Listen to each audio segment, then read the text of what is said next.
10-12 बोरा ढिँडो 10-12 बोरा ढिँडो अनि 30 रोटी खुवाइएको है टोकेर बिना त हरिक चोकको बिना गइसु अहिले परेको सेको बेल्ने अहिले पऱ्यो जम्मै काम स्प्रेको बेल्ने दाना त हामीले पनि खुवाउँछ मैले पनि खुवाएको छ दाना ए अब 100 रुपियाँ किलो त वाला पनि के गर्ने उहाँ पराल खेती किन्नु पर्दैन आफ्नै खेती होला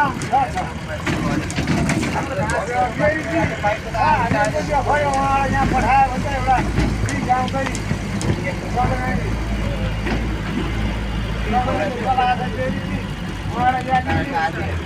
माथि सामने